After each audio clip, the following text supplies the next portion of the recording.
थोड़ी सी मैं बात कर लेता हूं।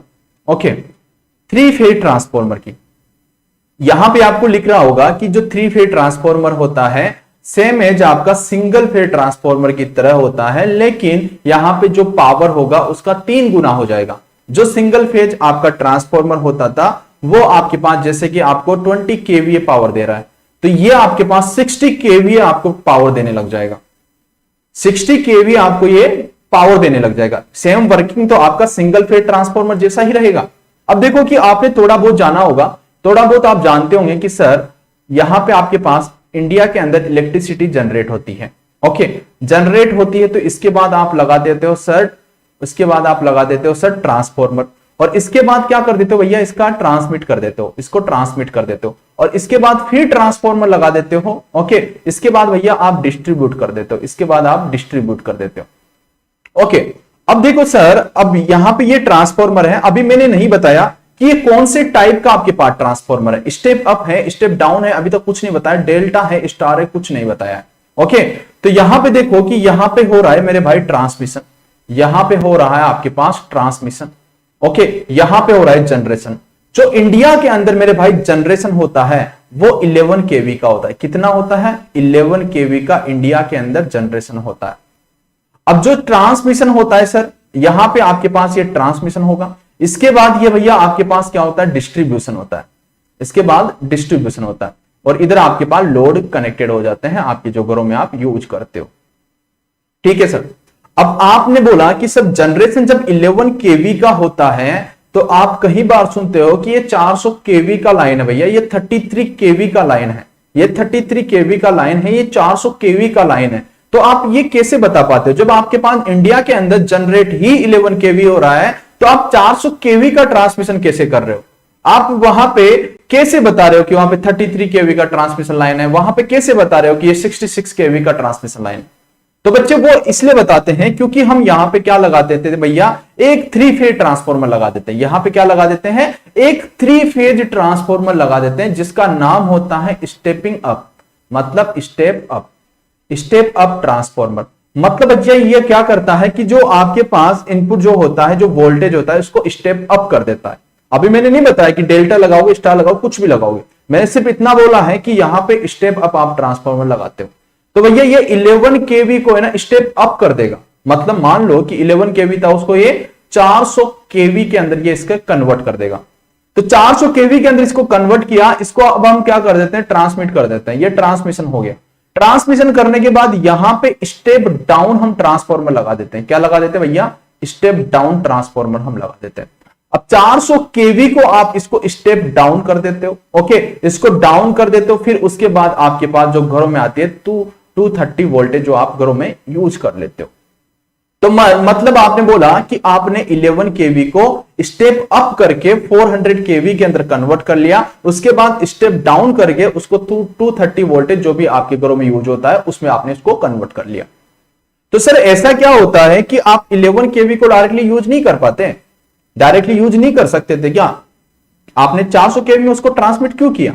देखो बच्चे, 11 केवी को अगर आपने डायरेक्टली यूज कर लिया तो आपके घरों में जितने भी इंस्ट्रूमेंट आप यूज करते हो सभी के सभी क्या कर जाएंगे, ब्लास्ट कर जाएंगे मेरे भाई।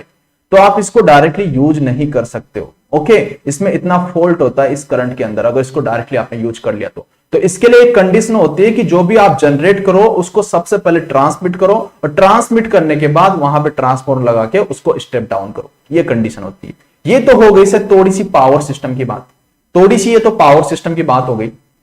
अब यहां पे आज हम बात कर रहे 3 फेज ट्रांसफॉर्मर की। तो यहां पे देखो फर्स्ट पॉइंट है कि uh 3 phase system in use to generate and transmit electrical power. बिल्कुल सर, ये तो हमारे को समझ में आ गया। ओके, तो यहां पे जो 3 फेज आपके पास वोल्टेज होता है वो स्टेपिंग अप होता है एंड स्टेपिंग डाउन करते हैं आप 3 फेज ट्रांसफॉर्मर की मदद से। तो यहां पे भी ये बात हमारे को समझ में आ गई। ओके, तो अब आपके पास 3 फेज ट्रांसफॉर्मर बनाने के 2 रास्ते होते हैं मेरे भाई। 2 रास्ते कौन कौन से होते हैं? या तो 3 आप सिंगल फेज ट्रांसफॉर्मर लो, 3 आप सिंगल फेज ट्रांसफॉर्मर लो, उसको आप कनेक्ट करो और 3 फेज ट्रांसफॉर्मर बना लो। या आप ऐसा करो कि आप एक सिंगल ट्रांसफॉर्मर बना दो जो कि आपका 3 फेज में हो, ऐसे बना दो।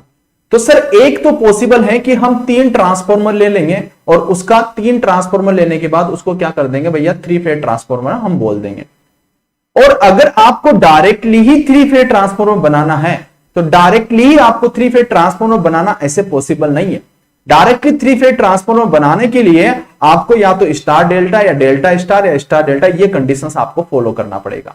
तो भैया आपको समझ में आ गया कि अगर डायरेक्टली आप बनाना चाहते हो 3 फेज ट्रांसफॉर्मर तो आपको सर ये कंडीशन आपको यूज करना पड़ेगा मेरे भाई, वरना आप क्या करोगे सिंगल फेज के 3 ट्रांसफॉर्मर यूज करके 3 ट्रांसफॉर्मर यूज कर लिए उसको भी आप क्या बोल दोगे भैया हमारे पास 3 फेज ट्रांसफॉर्मर बन गया। इतनी सी बात समझ में आई। अगर मैं आपसे बोलूं मेरे भाई, अगर मैं आपसे बोलूं मेरे भाई, तो आपसे बोलूं अगर एक बात कि आपके पास सिंगल फेज ट्रांसफॉर्मर है, सिंगल फेज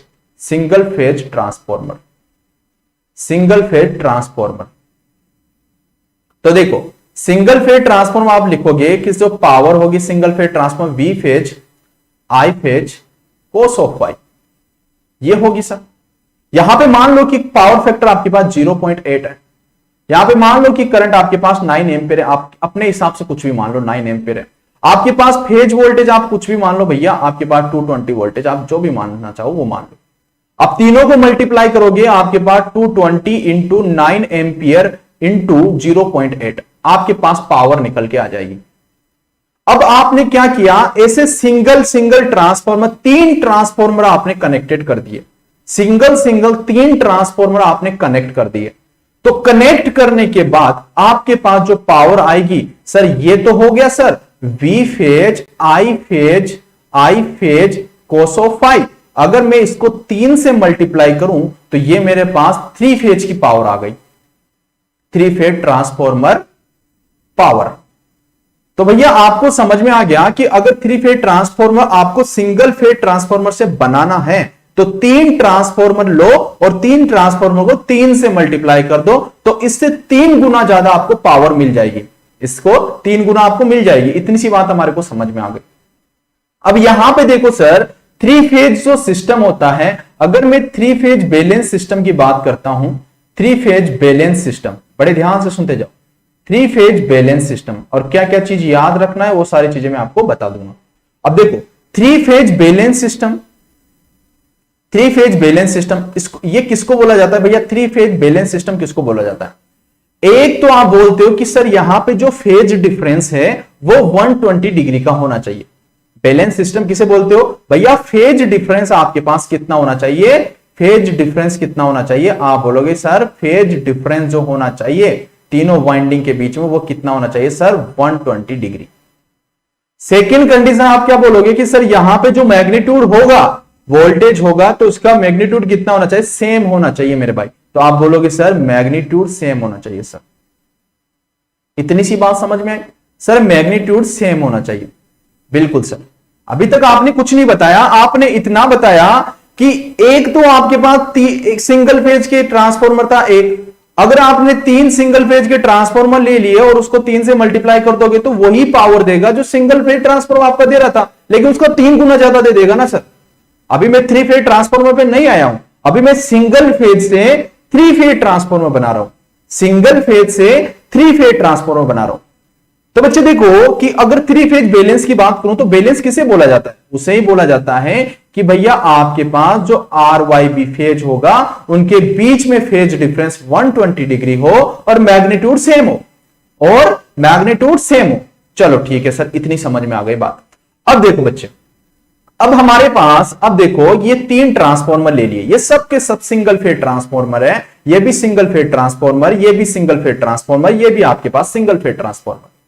अब देखो बच्चे कि आप सिंगल फेज ट्रांसफॉर्मर से क्या बनाना चाहते हो मेरे भाई, सिंगल फेज ट्रांसफॉर्मर से क्या बनाना चाहते हो सर, 3 फेज ट्रांसफॉर्मर बनाना चाहते हो। कोई दिक्कत नहीं सर, आप यहां पे वाइंडिंग कर दो, आप यहां पे वाइंडिंग कर दो। चलो ठीक है, मैं वाइंडिंग कर देता हूं, ये वाइंडिंग कर दी, this is primary winding, this is secondary winding. चलो ठीक है सर, ये आपने वाइंडिंग कर दी मेरे भाई, ये वाइंडिंग कर रहे हो आप, ठीक है सर। देखो सर ये सिंगल फेज में मैंने सभी में वाइंडिंग कर दी, 3 ट्रांसफॉर्मर ले लिए और 3 ट्रांसफॉर्मर से क्या बना रहा हूं मैं, 3 फेज ट्रांसफॉर्मर का एक बैंक बना रहा हूं मेरे भाई, 3 फेज ट्रांसफॉर्मर का एक बैंक में यहां पे बनाने जा रहा हूं। ओके, तो देखो सर, अब मैं इसको सप्लाई भी दूंगा सर, इसको मैं सप्लाई भी दूंगा, तो यहां पे सप्लाई डाल देता हूं मेरे भाई, यहां पे सप्लाई डाल देता हूं मेरे भाई, यहां पे देखो आपको यहां पे ये सप्लाई मैंने डाल दिया। ठीक है, सप्लाई दे दिया मैंने भैया। This is R, this is Y, this is B, R Y B phase. अब देखो सर, इसको बोल देता हूं कि ये आपके पास इसके जो टर्मिनल है मेरे भाई, इसके जो टर्मिनल है, इसके जो टर्मिनल है, ये आपके पास टर्मिनल है भैया, इसको बोला सर ये आर फेज से कनेक्टेड हो जाएगा। This is R, this is R dash. Okay sir, इसका जो कनेक्शन होगा इधर इधर होगा, तो आप इसको क्या बोल दो भैया, स्मॉल आर बोल दो, और इसको स्मॉल आर डैश बोल दो। अब सर इसका जो कनेक्शन होगा जो आपके पास ये है, ये वाई फेज से कनेक्टेड हो जाएगी। ओके, तो मैं इसको वाई फेज से कनेक्टेड कर देता हूं। ओके, ये आपके पास वाई फेज से कनेक्टेड हो जाएगी, दिस इज सप्लाई। इसको मैं वाई डैश बोल देता हूं सर, इसको मैं क्या बोल देता हूं भैया, इसको सर वाई डैश बोल देता हूं। ठीक है सर, इसको मैंने वाई डैश बोल दिया। अब देखो बच्चे, यहां पे इसका सेकेंडरी आ जाएगा, यहां पे इसका आउटपुट बता दोगे आप कि यहां पे आउटपुट आ गया, यहां पे आपके पास स्मॉल वाई से लिख देता हूं, इससे स्मॉल वाई डैश से मैं लिख देता हूं। अब देखो सर, ये वाई फेज आ गया, यहां पे आर फेज आ गया, और यहां पे देखो मेरे भाई, यहां पे आपके पास बी फेज आ जाएगा। ओके, और इसे आप बी डैश बोल दोगे। ओके मेरे भाई, अब देखो सर, यहां पे देखो, यहां पे भी आपके पास क्या आ जाएगा, स्मॉल बी बोल देता हूं, इसको स्मॉल बी डैश बोल देता हूं। ओके बच्चे, इतना समझ में आया सभी बच्चों को? तो सर इतनी सी बात हमारे को समझ में आ गई। अब देखो सर, इसको सप्लाई दे दो आप। अब इसको मैं सप्लाई दे देता हूं। ठीक है सर, इसको थोड़ा सा इधर बढ़ा देता हूं। ठीक है, अब मैं यहां से इसको सप्लाई देने जा रहा हूं मेरे भाई, ध्यान से सुनना। इसको आर फेज से सप्लाई दे देता हूं। ठीक है सर, इसको मैंने आर फेज से सप्लाई दे दिया। ठीक है सर, अब सर ये वाई है तो इसको वाई फेज से दे देता हूं, इसको वाई से दे देता हूं, कोई दिक्कत नहीं सर, इसको वाई से सप्लाई दे देता हूं। ये मैंने दे दी, वाई से दे दी। अब सर ये आपके पास बी है तो इसको बी फेज से दे देता हूं, कोई दिक्कत नहीं सर, इसको आप बी फेज से दे दो। इसके टर्मिनल आपने निकाल दिया। ओके, आर से भी सप्लाई दे दी, वाई से भी दे दी, बी से भी दे दी। अब देखो मेरे भाई, यहां पे आपके पास जो ये आपके पास ये टर्मिनल है आर डैश वाई डैश, एक तो आपके पास सप्लाई से कनेक्टेड होगा, एक आपका न्यूट्रल से कनेक्टेड होगा। एक तो लाइन की सप्लाई से कनेक्टेड होगा, एक आपके न्यूट्रल से कनेक्टेड होगा, क्योंकि यहां पे जो मैं बना रहा हूं भैया, ये स्टार स्टार का बना रहा हूं। किसकी बात कर रहा हूं मेरे भाई, ये स्टार स्टार की बात कर रहा हूं। किसकी बात कर रहा हूं मेरे भाई, स्टार स्टार की बात कर रहा हूं। ओके, इसको स्टार स्टार में बना रहा हूं। स्टार स्टार में क्यों बना रहा हूं, क्योंकि आपको पता है कि सर थ्री फेज बनाने के लिए आपके पास डेल्टा डेल्टा, डेल्टा स्टार या स्टार डेल्टा ऐसा कॉन्फ़िगरेशन होना चाहिए, तभी आप थ्री फेज सप्लाई दे पाओगे मेरे भाई। जब तक आप ये कॉन्फ़िगरेशन नहीं लेके आओगे तब तक आप थ्री फेज नहीं बना सकते हो। तो sir star star, delta delta ऐसा कुछ कॉन्फ़िगरेशन आपको लाना पड़ेगा। तो मैंने 3 सिंगल फेज ट्रांसफार्मर लिए और उनको मैंने सप्लाई दे दिया, इसको आर से दे दिया, इसको वाई से दे दिया, इसको बी से दे दिया। अब सर स्टार स्टार में एक तो न्यूट्रल से कनेक्टेड होगा ना। ठीक है सर, हम इस पार्ट को क्या कर देते हैं मेरे भाई, इस पार्ट को क्या कर देते हैं, न्यूट्रल से कनेक्टेड कर देते हैं भैया। अब देखो सर, इसका भी ये पार्ट आपका न्यूट्रल से कनेक्टेड हो गया, इसका भी आपके पास ये पार्ट आपके पास न्यूट्रल से कनेक्टेड हो गया, ये आपके पास न्यूट्रल से कनेक्टेड हो गया। ठीक है सर, ये क्या है हमारे पास, ये क्या है सर हमारे पास, न्यूट्रल है सर। क्या है सर, दिस इज न्यूट्रल, ये हमने न्यूट्रल बना दिया। अब देखो मेरे भाई, अब देखो यहां पे जो सेकेंडरी टर्मिनल था ये भी आपके पास एक न्यूट्रल से कनेक्टेड हो जाएगा, ये भी आपके पास न्यूट्रल से कनेक्टेड हो जाएगा, ये भी आपके पास न्यूट्रल से कनेक्टेड हो जाएगा। तो इसको भी मैंने न्यूट्रल से कनेक्टेड कर दिया मेरे भाई, देखो। ठीक है सर, ये भी हमने न्यूट्रल से कनेक्टेड कर दिया। ठीक है, और सर ये आपके पास ये आउटपुट टर्मिनल्स आ गए, ये हमारे पास ये आउटपुट टर्मिनल्स आ चुके हैं सर। ये देखो, ये लोड से कनेक्टेड हो जाएंगे आपके डायरेक्टली। ठीक है बच्चे, ये आपके लोड से कनेक्टेड हो जाएंगे। तो आपने सिंगल फेज ट्रांसफार्मर से थ्री फेज ट्रांसफार्मर बना लिया। अब मेरे भाई यहां पे सुनो, आपको 3 ट्रांसफार्मर की जरूरत पड़ी, 3 ट्रांसफार्मर की हमारे को यहां पे जरूरत पड़ी। अगर सिंगल फेज ट्रांसफार्मर को आपको 3 फेज ट्रांसफार्मर बनाना है तो बिल्कुल सही बोल रहे हो सर। अब बच्चे यहां पे देखो, जब आप सिंगल फेज ट्रांसफार्मर को 3 फेज ट्रांसफार्मर बना रहे थे तो आप ये बताओ कि आपके पास टोटल टर्मिनल कितने आए यहां पे। अगर मैं आपसे पूछूं कि बच्चे यहां पे टोटल टर्मिनल कितने हैं, एक बार मेरे को बताओ कि यहां पे टोटल टर्मिनल कितने हैं, टोटल टर्मिनल्स कितने हैं, टोटल टर्मिनल्स कितने हैं, जल्दी बताओ, गिन के बताओ तो मेरे भाई। जल्दी बताओ कि यहां पे आपके पास टोटल टर्मिनल्स कितने हैं। अरे मेरे भाई गिनो यार, टर्मिनल्स इन्हीं को बोलते हैं। 1 2 3 4 5 6 7 8 9 10 11 12। अरे सर 12 टर्मिनल है भैया। ये 3 फेज ट्रांसफॉर्मर कैसे बना रहा हूं, मेरी बात सुनो। यहां पे 3 फेज ट्रांसफॉर्मर नहीं है, यहां पे सिंगल ट्रांसफॉर्मर है, ये भी सिंगल ट्रांसफॉर्मर है, ये भी सिंगल ट्रांसफॉर्मर है। मेरे भाई यहां पे सुन लो, this is 1 phase transformer, this is 1 phase transformer, this is 1 phase transformer. तो भैया आपको जो टोटल टर्मिनल की नीड पड़ी, सर 12 टर्मिनल की हमारे को नीड पड़ी। समझे मेरी बात, 12 टर्मिनल की हमारे को नीड पड़ी। और यहां पे भैया 3 कोर आपके पास यूज हुआ, 3 हमारे पास कोर यूज हुआ। एक कोर ये हुआ, एक कोर ये हुआ, एक कोर ये हुआ। तो सर टर्मिनल भी 12 हो गए, कोर भी सर 3 हो गई। उसके बाद आप 3 फेज ट्रांसफॉर्मर हमारे को दे रहे हो सर।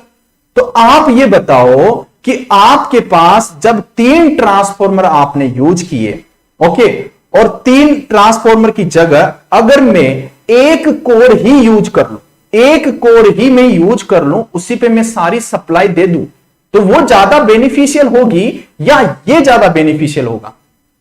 बताओ कि अगर मैं बोलूं कि अगर इन 3 कोर की जगह पे मैं बच्चे एक कोर ही मैं यूज कर लूं, तो आप ये बताओ कि वो एक कोर ज्यादा बेनिफिशियल होगी या ये कोर आपके लिए ज्यादा बेनिफिशियल होगी? जल्दी बताओ, जल्दी बताओ मेरे भाई, जल्दी बताओ, जल्दी जल्दी बताते जाओ, है ना।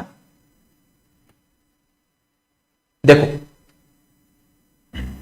अरे भैया इसको ये क्या बोल रहे हो सर, सेकेंडरी टर्मिनल अपन को, हाँ एक को, हाँ ये कनेक्टेड है ना। अरे बिल्कुल बिल्कुल सही बोल रहे हो, सही बोल रहे हो। ये तो हाँ, अरे कर दिया करो यार, कभी कभी छूट जाए ना, समझ जाया करो कि किसको मैं किससे कनेक्टेड कर रहा हूं। ओके आप समझ गए ना, चलो अच्छी बात है। तो आपको पता चल गया कि सर यहां पे हमने 3 कोर यूज की है, और अगर आप डायरेक्टली 3 फेज बनाओगे, उसमें आप एक ही कोर यूज कर लो, तो सर वो ज्यादा बेनिफिशियल होगी। तो आपको समझ में आ गया कि सिंगल फेज ट्रांसफॉर्मर से ज्यादा आपके पास 3 फेज ट्रांसफॉर्मर अगर आप डायरेक्टली बनाओगे तो वो ज्यादा बेनिफिशियल होगा। यहां पे आप 3 कोर बनाओगे, 3 ट्रांसफॉर्मर बनाओगे, जब जाके वो 3 फेज सप्लाई आप उसको दे पाओगे। तो सर अगर एक कोर बनाई, एक ट्रांसफॉर्मर बनाया, तो सर उसका साइज भी कम हो गया। अगर सर साइज भी कम हो गया तो सर कॉस्ट भी कम हो गया। साइज भी कम हो गया तो कॉस्ट भी तो कम हो गया ना मेरे भाई, समझ रहे हो। तो ये सारी चीजें हमारे को समझ में आ गई। सर हर चीज में हमारे को मतलब बेनिफिशियल डायरेक्टली 3 फेज ट्रांसफॉर्मर का दिख रहा है, बेनिफिशियल आपको सिंगल फेज दिख रहा है, सॉरी 3 फेज दिख रहा है। अब मेरे भाई सुनो, अब देखो, अब डायरेक्टली आप है ना 3 फेज ट्रांसफॉर्मर नहीं बना सकते। 3 फेज की भी कंडीशन होती है। क्या क्या होती है कि भैया यहां पे 3 फेज बनाने के लिए आपको या तो स्टार स्टार बनाना पड़ेगा या डेल्टा डेल्टा बनाना पड़ेगा। ऐसा कॉन्फ़िगरेशन आपको लाना पड़ेगा, ऐसा कॉन्फ़िगरेशन आपको लाना पड़ेगा, स्टार स्टार डेल्टा डेल्टा ऐसा। चलो ठीक है। अब देखो बच्चे, थोड़ा सा हिंट देता हूं मैं आपको, फिर कोर बनाता हूं 3 फेज की। ये देखो, दिस इज स्टार, इसको भैया स्टार बोलते हैं, ओके। और मेरे भाई इसको है ना, इसको डेल्टा बोलते हैं। ऐसा कॉन्फ़िगरेशन आपको लाना पड़ेगा, ठीक है मेरे भाई। अब देखो सर, ये आपने इसको स्टार बोला। अब देखो सर, इसको मैं दे देता हूं मेरे भाई, इसको मैं दे देता हूं मेरे भाई, क्या दे देता हूं, जो भी आप सप्लाई साइड में या लोड साइड में जिधर भी आप कनेक्टेड कर रहे हो, ओके ठीक है सर। ये आप इधर सप्लाई दे दोगे, ओके चलो ठीक है। अब देखो सर, यहां पे आपके पास करंट आएगा, ओके। इसको मैं आर फेज बोल देता हूं, इसको मैं वाई फेज बोल देता हूं, इसको मैं बी फेज बोल देता हूं। अब सुनो मेरी बात, यहां पे जो भी वोल्टेज होगा, मैंने बोला ना 3 फेज बैलेंस की अगर मैं बात कर रहा हूं, तो 3 फेज बैलेंस का मतलब होता है कि भैया वोल्टेज का मैग्नीट्यूड सेम हो, फेज डिफरेंस सेम हो। मतलब आर और वाई के बीच में फेज डिफरेंस कितना हो मेरे भाई, 120 डिग्री, ओके। और इसके बीच में कितना हो मेरे भाई, 120 डिग्री। यहां पे नहीं दिख रहा होगा, लेकिन 120 डिग्री पे ही बनाना है, आप समझ जाना मेरे भाइयों। और यहां पे भी कितना होगा मेरे भाई, 120 डिग्री, ओके। अब देखो मेरे भाई, अगर मैं यहां पे बात करूं कि अगर this is R, this is Y, this is B, okay. अब देखो मेरे भाई, अगर मैं आपसे बात करूं कि आपके पास इसका फेज वोल्टेज आप निकालोगे, तो इसका जो रिलेशन होता है लाइन वोल्टेज, इसको मैं अच्छे से लिख देता हूं, भैया यहां पे जो रिलेशन होता है, ये रिलेशन आपसे पूछा जाता है। जेई में क्या पूछा जाता है वो मैं आपको बता रहा हूं। ये रिलेशन आपसे पूछा जाता है कि सर जो फेज वोल्टेज होता है, फेज वोल्टेज का स्टार में क्या कनेक्शन होता है। सर आप बोलोगे sir line voltage divided by √3। भैया ये कनेक्शन होता है, ये हमारे पास, ये रिलेशन हमारे पास पूछा जाता है सर जेई के अंदर। अगर ये रिलेशन आपको याद है तो आप यहां पे क्वेश्चन सोल्व कर लोगे। अगर ये रिलेशन आपको याद नहीं है तो थ्री फेज ट्रांसफॉर्मर क्वेश्चन उड़ा दोगे सर। उड़ाते हुए आए हैं तो इसको भी उड़ा देंगे सर, छोड़ देंगे सर। लेकिन अगर ये रिलेशन याद है तो आप क्वेश्चन बना लोगे। This is important. ओके, यहां पे फेज वोल्टेज और लाइन वोल्टेज के बीच में क्या रिलेशन होता है, तो आप बोलोगे sir line voltage divide by √3 होता है सर। और सर जो हमारे पास यहां पे फेज करंट होता है, ये तो बेसिकली नेटवर्क का कंसेप्ट है, फिर भी मैं आपको बता रहा हूं, नेटवर्क में आपने पढ़ा होगा। ओके, तो यहां पे फेज वोल्टेज और आपके पास लाइन करंट, आपके पास ये रिलेशन होता है करंट के बीच में और वोल्टेज के बीच में। अब सुनो मेरी बात, जो लाइन वोल्टेज होता है वो कौन सा होता है, याद रखना, जो सप्लाई दिया जाता है, जो यहां से आपको सप्लाई दिए मिलेगा, जो आपको सप्लाई दोगे यहां पे, ये आपके पास लाइन वोल्टेज होता है मेरे भाई, लाइन वोल्टेज होता है। कभी भी उसको फेज वोल्टेज मत मान लेना। जो आपके पास लाइन होता है वो आपके पास सप्लाई वोल्टेज होता है, वो कभी भी फेज वोल्टेज नहीं होता है। ओके, तो भैया फेज वोल्टेज तो यहां से यहां तक होता है सर, यहां से यहां तक ये होता है फेज वोल्टेज। यहां पे वाइंडिंग लगी होगी। ओके, बेसिक नॉलेज तो आपको होगा सर, डिप्लोमा वाले सर इतना तो रहता है सर हमारे को पता।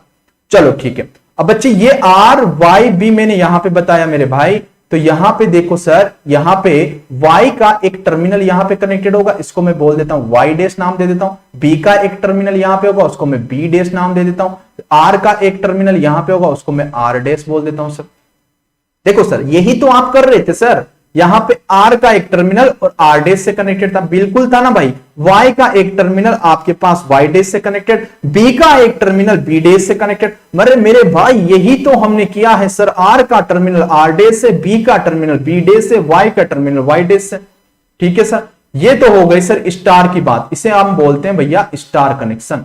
ओके, आपको भी स्टार बनना है ना भैया, सिलेक्शन पाके स्टार कनेक्शन मेरे भाई। और इसका जो सिंबल होता है, यही आपका सिंबल आपको देखने को मिलेगा मेरे भाई, वाई की तरह का। देखो ये होता है डेल्टा, और इसका आपको इसका सिंबल भी ऐसा ही देखने को मिलेगा। ठीक है सर, ये हो गया सर हमारे पास आर, और ये हो गया हमारे पास वाई, दिस इज बी। देखो मेरे भाई, अब यहां पे सप्लाई दोगे तो यहां पे देखो मेरे भाई, दिस इज डेल्टा कनेक्शन। तो आप मेरे भाई सुनो मेरी बात, तो यहां पे सर जो फेज वोल्टेज होता है वो लाइन वोल्टेज के इक्वल होता है। जो फेज वोल्टेज होता है वो लाइन वोल्टेज के इक्वल होता है। और सर यहां पे करंट का रिलेशन बदल जाता है बस। जो यहां पे फेज करंट होती है वो line voltage, line current divide by √3, ये रिलेशन होता है सर। बिल्कुल सर, ये हमारे को समझ में है बच्चे, ये बात, बच्चे ये बात समझ में है। ये दोनों चीजें आप याद रख लोगे, ये बात आप याद रख लोगे। This is important, this is important, this is important, this is important, this is important. बार बार पूछूंगा, अभी जरूरत पड़ेगी मेरे को इसकी। ओके चलो, अब देखो बच्चे, अब वो आपको इतनी समझ में आ गई सर, डेल्टा के लिए आपको ये रिलेशन यूज करना है और स्टार के लिए ये रिलेशन यूज करना है। भैया डेल्टा जो होता है उसमें करंट देखो, लाइन करंट डिवाइड बाय √3 हो जाती है, और यहां पे सर फेज वोल्टेज आपका लाइन वोल्टेज डिवाइड बाय √3 हो जाता है। सिर्फ ये रिलेशन याद रखना है मेरे भाई, बड़े ध्यान से सुन लो इसको। चलो ठीक है सर, इतनी सी तो बात हमारे को समझ में आ गई। अब नेक्स्ट बात जो होती है, नेक्स्ट बात ये होती है कि सर देखो, अब यहां पे ये Y है तो इसका एक टर्मिनल यहां पे लगा होगा Y डैश पे। अगर ये R है तो सर यहां पे R डैश होगा मेरे भाई, होगा कि नहीं हो, सॉरी यहां पे R सप्लाई दिया आपने, देखो अगर आपने यहां पे R सप्लाई दिया, देखो R सप्लाई दिया तो इसका R डैश यहां पे होगा मेरे भाई, वहां तो R ही है ना, this is R dash. Okay, यहां पे Y है तो यहां पे Y डैश होगा सर, और यहां पे B है तो यहां पे B डैश होगा सर। सर जैसे ही R का टर्मिनल जहां पे खत्म होता है वहां पे आपका Y का आ जाता है, Y का जहां पे खत्म होता है वहां पे B का आ जाता है। समझ में आया? जहां पे R का खत्म होता है वहां पे B का आ जाता है। आप ऐसे भी समझ सकते हो, सॉरी, R का जहां पे खत्म होता है वहां पे B का आ जाता है, Y का जहां पे खत्म होता है वहां पे R का आ जाता है, B का जहां पे खत्म होता है मेरे भाई Y डैश आ जाता है। ठीक है सर, इतनी सी बात हमारे को समझ में आ गई। नेक्स्ट पॉइंट यहां पे सबसे ज्यादा इंपॉर्टेंट है कि अगर आपसे पूछे कि भैया यहां पे टर्न रेशियो निकालो, जो टर्न रेशियो आप ट्रांसफार्मर में निकालते हो वो किस किस के बीच का आप निकालते हो, मेरे को बताओ कि अगर मैं वही टर्न रेशियो 3 फेज में आपसे बोलूं तो टर्न रेशियो तो चेंज नहीं होगा। अगर मैं आपसे यहां पे बोलूं कि भैया आप जो टर्न रेशियो निकालते हो फेज वोल्टेज का निकालते हो या लाइन वोल्टेज का निकालते हो, जल्दी बताओ, जल्दी बताओ मेरे भाई। Turn ratio, this is important, बहुत ज्यादा इंपॉर्टेंट है मेरे भाई ये कंसेप्ट, क्योंकि ये छोटी छोटी गलतियां ही हमारे को ले डूबती मेरे भाई। टर्न रेशियो बताओ मेरे भाई, टर्न रेशियो, टर्न रेशियो बता दो बस, टर्न रेशियो बता दो मेरे भाई, टर्न रेशियो क्या होता है। यहां पे गोस्वामी जी आप बोल रहे हो सर फेज का निकालते हो, फेज वोल्टेज का निकालते हो, बाकी के बच्चे क्या बोलते हैं, बाकी के बच्चे कंसेप्ट तो होगा ना यार, नेटवर्क में पढ़ा होगा ना आपको, 3 फेज तो वहां पे भी पढ़ते हो आप, यहां पे तो मैं ट्रांसफॉर्मर समझाने आया हूं। जल्दी बताओ मेरे भाइयों। अरे मेरे को लगता है कि मेरे भाई जी सभी बच्चे हैं ना, मतलब नहीं पता सर, शायद तभी इतना लेट आंसर हुआ सर, वरना इतना लेट तो आंसर होता ही नहीं सर। भैया जो टर्न रेशियो आप निकालते हो वो फेज वोल्टेज का निकालते हो, किसका निकालते हो, फेज वोल्टेज का आप निकालते हो, ना कि लाइन वोल्टेज का। अगर वो in terms of line voltage में पूछता है तो ठीक है आप लाइन का निकालो, लेकिन हमेशा जो टर्न रेशियो होता है वो फेज वोल्टेज का निकाला जाता है मेरे भाई, फेज वोल्टेज का। ठीक है सर, टर्न रेशियो जो हो गया ए होगा वो किसका निकालोगे भैया, आप बोलोगे सर फेज वोल्टेज 1 जो भी होगा स्टार हो डेल्टा उसका डिवाइडेड बाय फेज वोल्टेज 2। समझ में आया मेरे भाई, समझ में आया कि टर्न रेशियो हमेशा फेज वोल्टेज का निकाला जाता है ना कि लाइन वोल्टेज का, और जो आपको सप्लाई दिया जाता है वो आपके पास लाइन वोल्टेज होता है ना कि फेज वोल्टेज। ठीक है मेरे भाई। सर नेक्स्ट पॉइंट है हमारे पास, इंपॉर्टेंट पॉइंट है सर, आपके पास जो ये स्टार आप बताते हो इसके साथ एक ग्राउंडेड कनेक्टेड होता है सर, एक न्यूट्रल आपके पास ऐसे कनेक्टेड होता है सर, तो आप बोल दोगे sir neutral neutral neutral connected, neutral connected, this is star. Okay, और आपसे अगर मैं बोलूं कि भैया डेल्टा ऐसे रिप्रेजेंट, देखो आगे आने वाले टाइम में मैं डेल्टा को इसी सिंबल से रिप्रेजेंट करूंगा, तो समझ जाओ अगर डेल्टा के लिए मैं बोलूं तो क्या डेल्टा में कोई न्यूट्रल होता है, डेल्टा में कोई न्यूट्रल होता है, तो आप बोलोगे सर डेल्टा में तो कोई न्यूट्रल नहीं होता है सर, कोई न्यूट्रल नहीं होता है। पावर सिस्टम में पढ़ते हो ना यार, जीरो सीक्वेंस वगैरह सारी चीजें तो वहां पे पढ़ते हो, ट्रांसफार्मर का आप zero sequence diagram. Okay sir, delta के अंदर कोई न्यूट्रल नहीं होता है, बट हम एजम्पशन करके चलते हैं कि डेल्टा के अंदर भी न्यूट्रल होता है जब हम यहां पे फेजर्स बनाते हैं, लेकिन हम फेजर्स नहीं बनाने बैठने वाले यहां पे, क्योंकि हम गेट की स्टडी नहीं कर रहे सर। गेट के लिए बेनिफिशियल तो फेजर्स होता है, लेकिन हमसे फेजर्स नहीं पूछा जाता सर, तो हम फेजर्स नहीं बनाएंगे सर। तो डेल्टा जो होता है इसके अंदर न्यूट्रल एब्सेंट होता है, तो आप बोलोगे absent absent absent neutral, neutral आप बोलोगे एब्सेंट न्यूट्रल, बट आप एजम्पशन करके चलते हो कि भैया इसके अंदर आप डॉट डॉट में बनाते हो ना, डॉट डॉट में बनाते हो, तो आप क्या बोलते हो कि सर एजम्पशन करके चलते हैं कि इसके अंदर न्यूट्रल होता है, वरना इसके अंदर न्यूट्रल नहीं होता है, तो आप क्या कर लेते हो मेरे भाई, एजम्पशन, एजम्पशन। ओके, एजम्पशन आप करके चलते हो। ठीक है सर। अब देखो भैया, अगर नेक्स्ट पॉइंट की मैं बात करूं तो आप ये बताओ कि फोर्थ पॉइंट आ गया, अगर मैं बात करूं आपसे यहां पे कि जो लीड और लेग आप बताते हो, लीड और लेग, कि ये इतने से लीड हो रहा है, ये इतने से लेग हो रहा है, तो वो किसके रेस्पेक्ट में बताते हो, लाइन वोल्टेज के रेस्पेक्ट में या फेज वोल्टेज के रेस्पेक्ट में? बताओ मेरे भाई, जो आप लीड और लेग बताते हो, भैया ये इससे इतना लीड हो रहा है सर, ये इससे इतना लेग हो रहा है, तो वो किसके रेस्पेक्ट में बताते हो मेरे भाई, लीड एंड लेग? जल्दी बताओ, बताओ, लीड एंड लेग किसके रेस्पेक्ट में बताते हो? ओके, जल्दी बताओ मेरे भाई, जल्दी बताओ, जल्दी बताओ, लीड और लेग किसके रेस्पेक्ट में आप बताते हो? कहीं बच्चे बोल रहे हैं सर फेज वोल्टेज के रेस्पेक्ट में बताते हैं सर, कहीं बच्चे बोलते हैं कि सर लाइन वोल्टेज के रेस्पेक्ट में बताते हैं, ऐसा बताते हैं क्या मेरे भाइयों? गलत है भैया, हमेशा लाइन वोल्टेज के रेस्पेक्ट में ही आप लीड और लेग बताते हो, ना कि फेज वोल्टेज के रेस्पेक्ट में। समझ में आया? तो आप बोल दोगे taken only line voltage, line voltage. क्या भैया ये जो 4 पॉइंट मैंने आपको बताए हैं, क्या आपके दिमाग में, दिलो और दिमाग में अच्छी तरीके से समा गए हैं आप लोगों के अंदर? क्या अच्छे से समा गए हैं मेरे भाई? चारों पॉइंट, टर्न रेशियो की बात की, स्टार समझाया, डेल्टा समझाया, लीड और लेग समझाया, जो भी आपके अंदर गलतियां थी वो गलतियों को आपने सुधारा। ओके, अच्छी बात है, आप सुधारते चलो भैया। अगर आपको सारी चीजें आती तो आज मेरी क्लास में थोड़ी होते आप, नहीं आती तभी तो मेरी क्लास में हो आप। सही बोला कि नहीं बोला? चलो ठीक है, चलो ठीक है, जबरदस्त समझ गए। अब हम आगे बढ़ते हैं। हमारा बात क्या था? हम तो बात ही यहां पे ही रोक दिया था सर। हमारा बात यह था कि सर जो 3 ट्रांसफॉर्मर आपने सिंगल सिंगल फेज के लिए थे, 3 ट्रांसफॉर्मर जो आपने सिंगल सिंगल फेज के लिए थे, उनको कनेक्शन देके आपने 3 फेज का एक बैंक बना लिया था। बैंक समझते हो, जहां पे पैसा होता है। ओके, ऐसे 3 ट्रांसफॉर्मर रख के हमने एक बड़ा बैंक बना लिया था सर, जिसके अंदर हमारे को 12 टर्मिनल्स देखने को मिल रहे थे सर। इंडिविजुअली आपको 12 टर्मिनल्स वहां पे देखने को मिल रहे थे। कॉस्टली हो गया, एरिया ज्यादा घेर लिया था, तो हमारे दिमाग में आया कि क्यों ना हम एक कोर बना है, और एक कोर जब हम बनाएंगे तो हम उसको डायरेक्टली 3 फेज सप्लाई देंगे। 3 टर्मिनल बाहर हो जाएंगे, 3 टर्मिनल आउटगोइंग में हो जाएंगे। तो सर 6 टर्मिनल की हमारे को रिक्वायरमेंट होगी सर, तो वो ज्यादा बेनिफिशियल होगा ना। यहां पे तो 12 टर्मिनल्स हो जाएंगे। चलो ठीक है सर, इतनी सी बात हमारे को समझ में आ गई। अब देखो, यहां पे देखो मेरे भाई, थोड़ा सा डायग्राम देख लो, बड़े प्यार से देख लो, बड़े प्यार से। आपको पता है कि यहां पे मैंने क्या लिख रखा है? 3 फेज मैग्नेटिक सर्किट। अब मैं डायरेक्टली है ना क्या बनाने जा रहा हूं? 3 फेज सर्किट बनाने जा रहा हूं, सॉरी 3 फेज सर्किट बना के उसमें डायरेक्टली सप्लाई देने जा रहा हूं। अब मैं सिंगल फेज को यूज नहीं कर रहा हूं, वहां पे सिंगल फेज से मैंने 3 फेज बनाया था, अब मैं डायरेक्टली 3 फेज बनाने जा रहा हूं। मतलब एक ही कोर का मैं यूज करने वाला हूं। क्या? एक ही कोर का मैं यूज करने वाला हूं। वहां पे RYB से मैं वहां पे सप्लाई दूंगा, और सप्लाई देने के बाद 3 टर्मिनल इनपुट में दूंगा, 3 टर्मिनल में आउटपुट में दूंगा।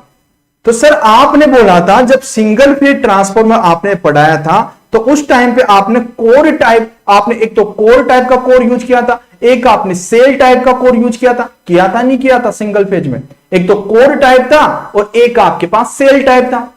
तो सर सबसे पहले हम बात करते हैं कि हम जो उसका कोर ले रहे हैं वो कोर टाइप का ले रहे हैं। जो उसका कोर ले रहे हैं वो किस टाइप का ले रहे हैं भैया? कोर टाइप का, जिसके अंदर 3 लिंब है। जिसके अंदर क्या है मेरे भाई? 3 लिंब। आपको किसी को लग रहा होगा भैया ये सर सेल टाइप का है। सर मेरे भाई सेल टाइप में कब से बाहर वाइंडिंग आने लग गई भैया? सेल टाइप में तो अंदर ही अंदर होती है ना, तो इसमें तो बाहर भी है आपके पास वाइंडिंग। ओके, तो ये सेल टाइप का नहीं है, ये कोर टाइप का है मेरे भाई। समझे मेरी बात? अब देखो, एक कोर आपने बना लिया, एक कोर आपने बना लिया, एक कोर बना के, ओके, तो यहां पे देखो भैया, यहां पे देखो, आपने यहां पे सप्लाई दे दिया, इसको मैंने बोल दिया R और इसको R डैश। ओके, और यहां पे बोल दिया भैया इसको R और R डैश। यही टर्मिनल था, यही टर्मिनल था आपके पास। This is Y, this is Y dash. Okay, और ये आपके पास हो गया। ओके, चलो चलो, यहां पे क्या हो गया भैया? यहां पे हो गया स्मॉल, ये कैपिटल Y लिख दो, इसको कैपिटल Y लिख दो। ओके, और यहां पे सॉरी इसको भी कैपिटल Y डैश करो, Y डैश, और यहां पे आप कर दो यहां पे स्मॉल y और स्मॉल y डैश, और इसको कर दो भैया, इसको B और B डैश, और इसको कर दो भैया, इसको कर दो आप B और B डैश। ओके बच्चे, चलो चलो, अब देखो भैया आपके पास, चलो अब यहां पे आपको देखो 3 लिंब कोर टाइप दिख रहा होगा आपको।